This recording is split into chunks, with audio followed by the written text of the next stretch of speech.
Après la dernière séance d'entraînement des Guépards du Bénin à Cotonou, Ganotro a livré ses impressions à la presse, notamment bien sûr à l'OATV, vous voyez Bénin TV, tout ce que vous voyez.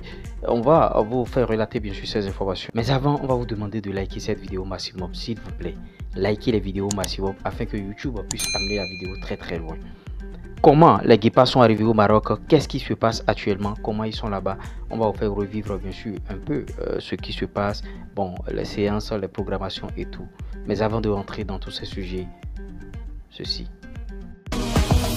Pour ceux qui veulent gagner de l'argent sur les réseaux sociaux, on va vous aider à créer des comptes monétisés, TikTok monétisé, YouTube monétisé, monétisation de chaîne YouTube, publicité, promotion pour vos activités. Si vous êtes un footballeur, vous avez besoin même de promotion, vous avez besoin de conseils, on peut vous conseiller. Si vous êtes une entreprise et vous avez besoin de publicité, on peut vous faire des publicités sur la chaîne ici. Ça va vous permettre bien sûr d'accroître votre chiffre d'affaires. Vous allez vendre. Oui, parce que quand vous avez une structure et il n'y a pas de publicité, vous allez fermer. Vous allez croire même que vous êtes en train de faire des chiffres, alors qu'avec la publicité, ça peut encore aller plus loin.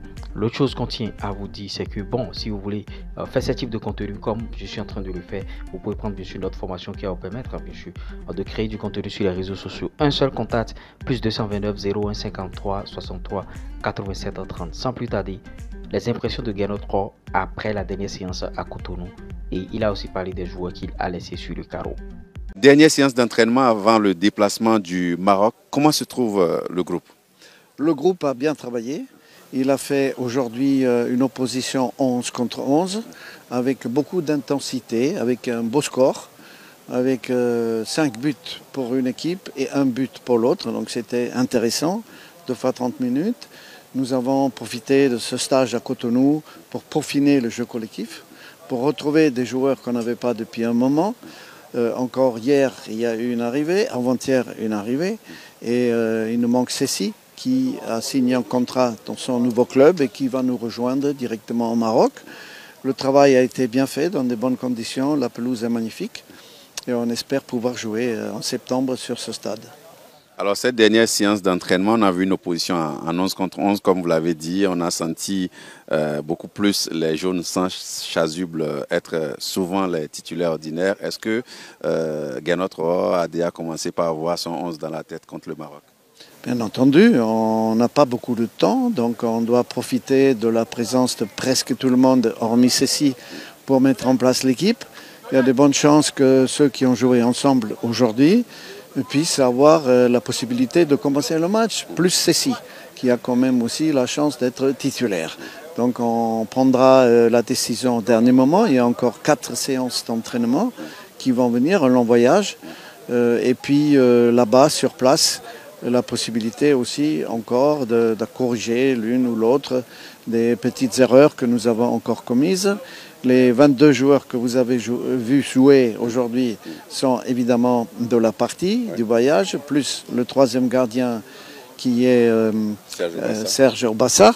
Et nous avons Cécile qui nous rejoint, donc on va être 24, si tout va bien, avec le voyage. D'accord, donc si on vous demandait la liste définitive, ça va être long, mais on peut par contre vous demander qui sont ceux-là qui ont été, je ne vais pas dire laissés, mais dont Ganotro se sépare ici à Cotonou pour peut-être les retrouver pour d'autres sélections. Ce sont les 2 que j'ai vus à la fin, donc nous ne pouvons partir qu'à 23 et tout le monde ne peut pas venir. Donc Samson Akiola et Mariano Tinovi. Tout à fait, et la porte est ouverte pour une prochaine fois. On a vu qu'il en manque encore un petit peu de, on va dire, de gabarit pour l'un, de fraîcheur aussi pour l'autre, et il manque un peu de maturité pour le jeune gardien. Donc ce n'est pas le moment pour sortir un des 3 gardiens titulaires qui nous accompagnent et dont on est content. Nous avons un groupe où il y a de l'ambition, il y a aussi de la concurrence. Cette émulation peut servir à lever le niveau de l'équipe vers le haut et nous aurons bien besoin de ça contre le Maroc parce que là, on va rencontrer une des meilleures équipes. D'accord. On a encore 2 questions pour vous avant de vous laisser partir.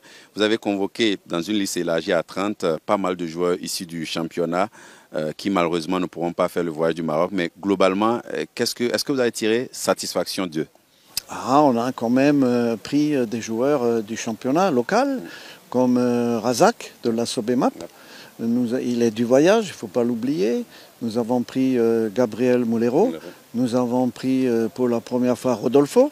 Ah, ça fait quand même un renouvellement, on ne peut pas à chaque fois changer 10 joueurs. On a besoin aussi de retrouver une certaine complicité pour trouver aussi le jeu qui était le nôtre quand ça allait si bien. Dernière question, quelle va être la feuille de route de Gernot Rohr une fois au Maroc? Vous serez à moins de 5 jours de cette rencontre face au Maroc. Déjà, on va repérer les lieux à Rabat dans un premier temps. C'est là où on va jouer pendant la CAN. Nous aurons l'hôtel où on va séjourner pendant la CAN que nous allons déjà voir, utiliser et tester. Et nous aurons les terrains d'entraînement avant d'aller 2 jours après sur Fès où aura lieu le match. On aura aussi le match à voir entre la Tunisie et le Maroc qui aura lieu le vendredi 7.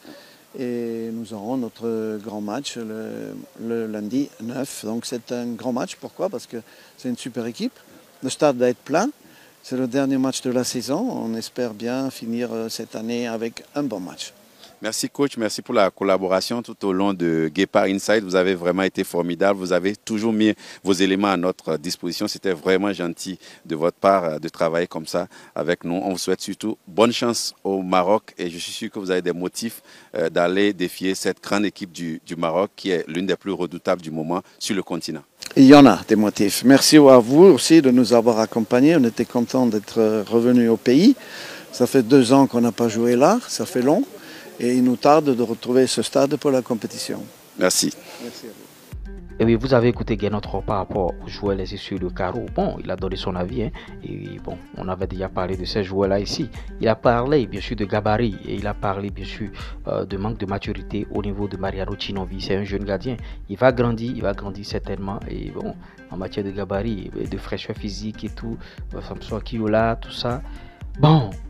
Gernot Rohr, il a déjà bouclé, il a déjà fait sa liste et ils sont déjà allés au Maroc et les séances se poursuivent là-bas. Qu'est-ce qui se passe là-bas?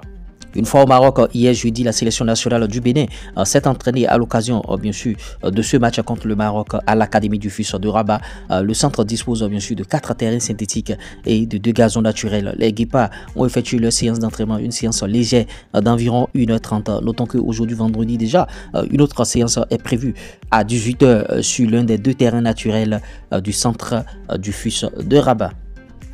Et oui, au Maroc là-bas, le match c'est le 9, bien sûr, le lundi 9, s'il vous plaît. Et il faut garder bien sûr cette date. Le Maroc va jouer 3 jours avant déjà contre la Tunisie. C'est l'opportunité pour Gernot Rohr et sa bande d'aller visionner, d'aller regarder bien sûr ce match. Et c'est ceux qui vont effectuer le déplacement pour aller regarder le match, histoire d'affronter cette équipe déjà le 9. Ce serait très très bien. Vous voyez, c'est comme ça se passe. Et nous, on va vous relater les informations au fur et à mesure ici. À vous de nous accompagner seulement en partageant les informations, en partageant les vidéos et en likant au maximum aussi les vidéos. Vous voyez, c'est comme ça que vous allez nous récompenser dorénavant. Et ce que je tiens à vous dire aussi, c'est bon, on a des joueurs à qui on fait confiance et des joueurs qui commencent par faire l'unanimité au sein de l'effectif. C'est dans ce cadre que Sid Almeida a donné son avis par rapport à Tidjani Mohamed. C'est un monstre physique. Physiquement, il est très impressionnant, c'est bien. Après, il a su aussi pas que être physiquement impressionnant, aussi techniquement, il est très bon techniquement aussi. Mohamed Tidjani, le roc de la défense des Guépards, a fini de mettre tout le monde d'accord. Le natif de Mans, en Côte d'Ivoire, fort de son physique imposant, est un atout majeur pour les Guépards dans les duels. Mon physique, il est plutôt génétique, je dirais. Mais bon, quand tu as un physique comme ça, il faut travailler 2 fois plus parce que c'est pas toujours facile face à des attaquants de petits gabarits. Le bébé Massu, 91 kg, charpenté sur 1,90 m, s'est imposé comme un choix indiscutable au poste de défenseur central gauche. Et ce, depuis la prise de pouvoir de Rohr à la tête des Guépards. Bon, c'est un top défenseur aujourd'hui. Il s'est révélé comme être une pièce maîtresse du jeu béninois aujourd'hui et de l'équipe. Et on est fiers de lui, fiers de l'avoir parmi nous. À 27 ans, le sociétaire d'Yverdon Sport en Suisse jouera dans 5 mois sa première compétition majeure avec le Bénin au Maroc. Celui qui considère Khaled Adenou comme son mentor est très apprécié par ses coéquipiers. C'est un bon ambianceur. En dehors du terrain, c'est quelqu'un une très bonne personne déjà, et ensuite dans l'ambiance du groupe, quand il n'est pas là, c'est sûr que ça se ressent. Ça fait toujours plaisir de jouer avec un joueur qui a de l'expérience comme ça, parce qu'il a joué au plus haut niveau, et c'est un réel honneur pour moi de jouer avec lui. En plus, on s'entend bien en dehors. Avec Rontondi Cédric, Mohamed Tidjani, l'homme au physique de Thor, forme une palissade défensive qui assure et rassure.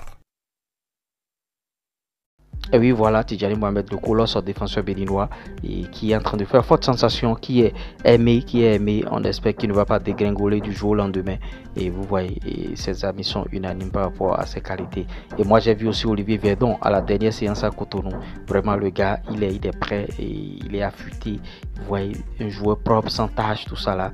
Il joue très bien et vous voyez, c'est un peu ça. Donc voilà le point à mi-parcours. Voilà ce qui se passe au sein de la tanière des Guépards. Laissez vos avis en commentaire, on essaiera d'en débattre dans notre communauté. C'était moi, Lures. Allez, ciao.